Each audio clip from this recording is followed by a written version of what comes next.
Assalamualaikum warahmatullahi wabarakatuh. Bagaimana kabarnya anak-anak? Sehat selalu ya. Jumpa lagi dengan Ustazah dalam pembelajaran tematik Tema 2, subtema 2, pembelajaran 5 dan 6. Ayo ingat kembali. Pertemuan sebelumnya kita sudah belajar mengenai menulis bentuk perkalian dari penjumlahan. Contohnya 6 ditambah 6 ditambah 6 ditambah 6 sama dengan 4 dikali 6 sama dengan 24. Selain itu, kita juga sudah belajar perkalian 2, 1, dan 0. Contohnya ya, 1 dikali 5 sama dengan 5. Ingat-ingat ya anak-anak, perkalian bilangan dengan 1 menghasilkan bilangan itu sendiri. Selain perkalian, masih ingat nggak bagaimana bentuk benda cair?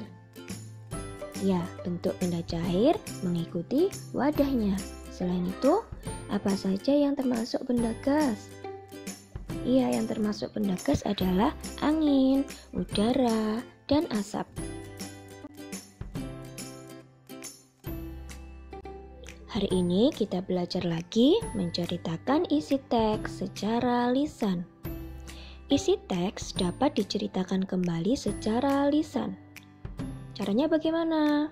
Bacalah atau dengarlah teks dengan seksama. Buatlah catatan mengenai informasi pada teks tersebut. Lalu berceritalah dengan bantuan catatanmu tersebut. Selanjutnya, menjelaskan kosakata tentang keragaman benda. Kosakata tentang keragaman benda bermacam-macam. Misalnya, 1. Berkaitan dengan wujud benda. Wujud benda ada apa saja anak-anak? Padat, cair, dan gas. Padat maknanya memiliki bentuk dan ukuran tetap. Lalu cair. Cair maknanya bersifat seperti air, bentuknya mengikuti wadahnya. Dan gas. Gas maknanya bentuk dan ukuran sesuai wadahnya.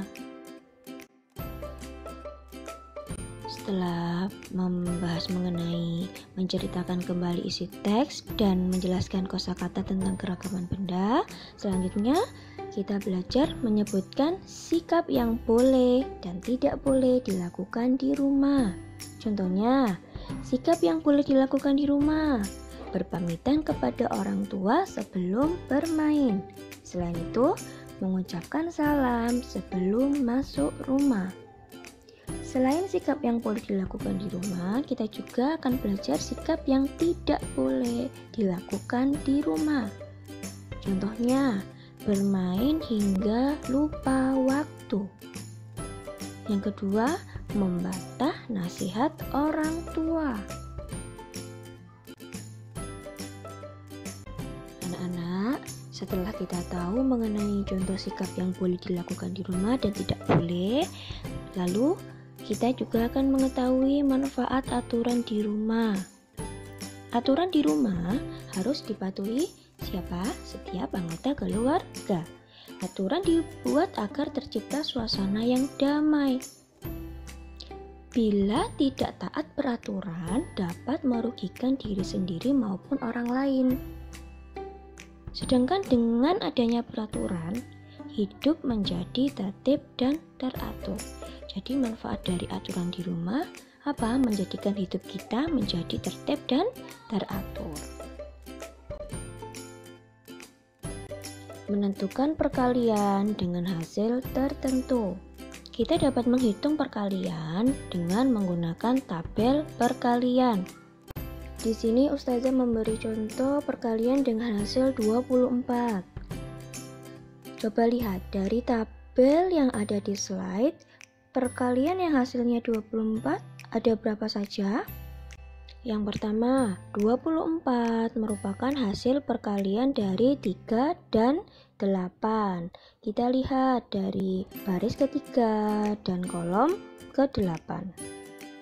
Lalu selain itu, 24 merupakan hasil perkalian dari 6 dikali 4. 24 juga merupakan hasil perkalian dari 4 dikali 6. Dan ada lagi? Ya, 24 merupakan hasil perkalian dari 8 dikali 3. Selanjutnya kita belajar menyelesaikan permasalahan tentang perkalian. Nah, contohnya nomor 1. Aira mempunyai 4 kotak pita. Setiap kotak berisi 8 pita. Berapa banyak pita seluruhnya? Berapa, Nak? Ada 4 kotak, masing-masing berisi 8 pita. Jadi bentuk perkaliannya bagaimana? Banyak pita seluruhnya adalah 4 dikali 8. Hasilnya adalah 32 pita. Paham? Sekarang waktunya ayo berlatih.